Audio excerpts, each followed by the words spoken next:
Magandang araw mga kaibigan, welcome to my YouTube channel. Dumako naman po tayo sa larangan ng politika. Pag-usapan po natin ang sinabi ni Pangulong Bongbong Marcos na si dating Pangulong Duterte nagsisinungaling sa pahayag nitong may blankong bahagi ang 2025 General Appropriation Act or GAA. Babasahin ko po ang pahayag ni Pangulong Bongbong Marcos. Nagsisinungaling si dating Pangulong Rodrigo Duterte nang sabihin nito na mayroong bakanting bahagi ang nilagaan ni Pangulong Ferdinand R. Marcos Jr. na 6.326 trillion na pambansang pondo para sa 2025. Ayon kay Pangulong Marcos, dating presidente si Duterte kaya't alam niya na hindi maaaring magpasa ng General Appropriation Act na mayroong blankong bahagi. So yan po yung tinura ni ating kasalukuyang Pangulong Bongbong Marcos. Magko-comment lang po ako ng kaunti kasi hindi ko po alam kung ano yung gustong palabasin ni dating Pangulong Duterte. Naging presidente naman po siya, hindi po ba? At ewan ko bakit tapos naman na yung kanyang termino. Okay, naging Pangulo na siya. So marami na rin naman siyang naging achievement sa buhay kung bakit, ewan ko bakit ano pa yung kailangang tuligsain ng tuligsain yung kasalukuyang administrasyon. Sir, bakit hindi ka na lang makipagtulungan? Kung ano man yung nakikita mong mali, dapat pupunan mo na lang. At siguro tulungan mo na lang yung bagong administrasyon para mapaunlad pa yung ating bansang Pilipinas. Hindi yung puro ganyan na lang. Hindi po ba naging presidente naman na kayo? Dapat sana noong pa man, ginawa nyo na yung mga yan. Hindi po ba? Dapat tinapos nyo na yung dapat tapusin nung pong kayo ay kasalukuyang mga nakaupo. Hindi po ba? Nagkaroon naman na kayo ng power noong time na yon. At ngayon po iba na yung administrasyon.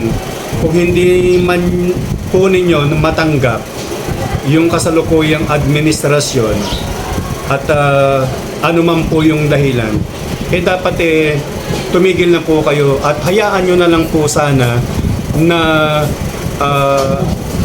magpatuloy at magsilbi itong kasalukuyang administrasyon. Di po ba? Dapat ganun po yung dapat nating ginagawa, hindi yung tuligsa dito, tuligsa doon, puna dito, puna doon. Wala pong mangyayaring ganun. Wala pong, di po maganda yung ganun. Sabi nga suportahan ka.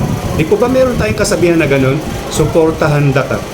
Kung ano man yun, suportahan ka. Sumuporta na lang po kayo, tama na yung ganyan.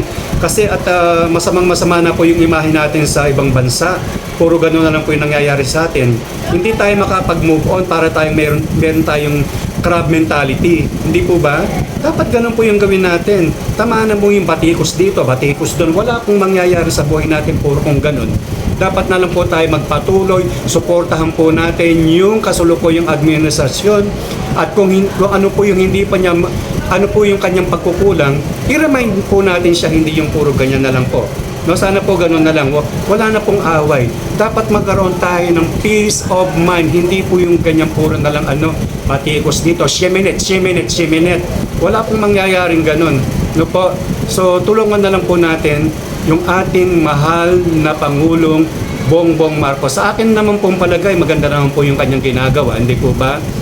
Sa international, maganda naman po yung kanyang imahe. So, tama na po yung tama na po yung kung sino man si ungab-ungab na yan, sana po matulungan na lang po. Yung po yung ating gawin para sa ikabubuti ng ating bansa. Kayo po mga mahal na manonood, sang-ayon po ba kayo sa aking sinasabi? Tulungan na lang po natin ang gobyerno.